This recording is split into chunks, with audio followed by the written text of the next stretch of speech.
नमस्कार दोस्तों। देखिए, संगम काल से संबंधित हम कुछ चीजें पढ़ने वाले हैं, जैसे कि प्रमुख नगर पूछ लिया जाता है कि कौन सा प्रमुख नगर किसके लिए फेमस था, उसके बारे में हम बात करेंगे। बाकी तो संगम वन से संबंधित बहुत सारी चीजें आपको इस किताब में मिल जाएंगी, लेकिन जो चीजें आपके लिए बहुत महत्वपूर्ण है मैं उस वीडियो के माध्यम से आपको बता रहा हूं।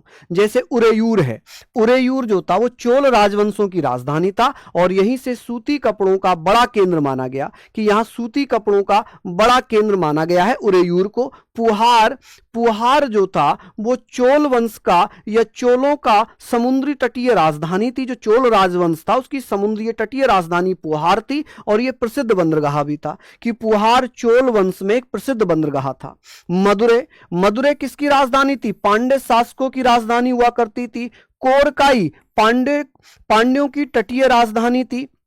बज्जी या करेयार ये चोरों की राजधानी थी। चोर नहीं, चेर राजवंश हुआ था, चेरों की राजधानी थी। ठीक है।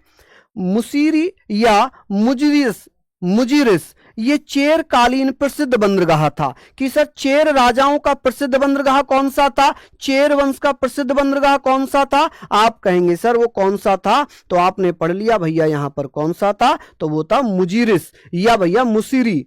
ठीक है। बाजी या करेयर ये चेर वंश की राजधानी थी। ठीक है। कोर या करई वंश की राजधानी पांड्य तटीय राजधानी हुआ करती थी।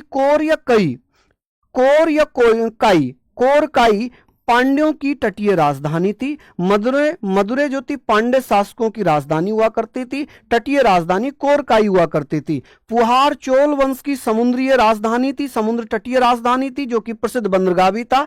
उरेयूर चोलों की राजधानी थी और यह कपड़ों का प्रसिद्ध प्रमुख केंद्र था। समाज में सती प्रथा का प्रचलन था। विधवाओं की दशा दयनीय थी। किसकी भैया? विधवाओं की दशा दयनीय थी। अब बात आती है कि संगम कालीन साहित्य, यहां पर हम बात करेंगे संगम कालीन साहित्य में दक्षिण भारत की जो भूमि थी वो बहुत उर्वरक थी, यानी कि यहां पर फसलें अच्छी होती थी। जिसमें धान, गन्ना, रागी, कुल्थी और जौ प्रमुख फसलें इसमें मानी गई हैं। ठीक है। नेक्स्ट, अब यहां पर आती है कि सर यहां 3 संगम परिषद आयोजित की गई। संगम काल में 3 संगम परिषद आयोजित होती हैं। जैसे मदुरै में अगस्त ऋषि के नेतृत्व में होती है। इसका कोई प्रमाण नहीं मिला है कि सर जो पहली संगम परिषद है ये अगस्त ऋषि की नेतृत्व में हुई थी, लेकिन इसका कोई साक्ष्य नहीं मिला। दूसरी परिषद होती है कपाटपुरम, यह भी अगस्त ऋषि के अध्यक्षता में होती है। ठीक है। यहां पर कुछ प्रमुख ग्रंथ लिखे गए हैं।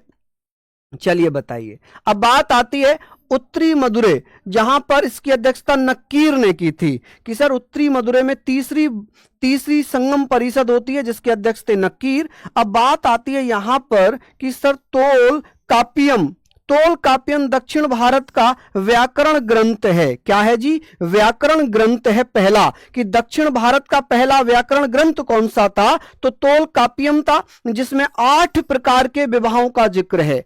8 प्रकार के विवाहों का जिक्र, जैसे कि वैदिक सभ्यता में 8 प्रकार के विवाहों का जिक्र है, वैसे ही यहां पर तोलकापियम में क्या है? 8 प्रकार के विवाहों का जिक्र है और दक्षिण भारत का पहला व्याकरण ग्रंथ भी इसको माना गया है। ठीक है जी।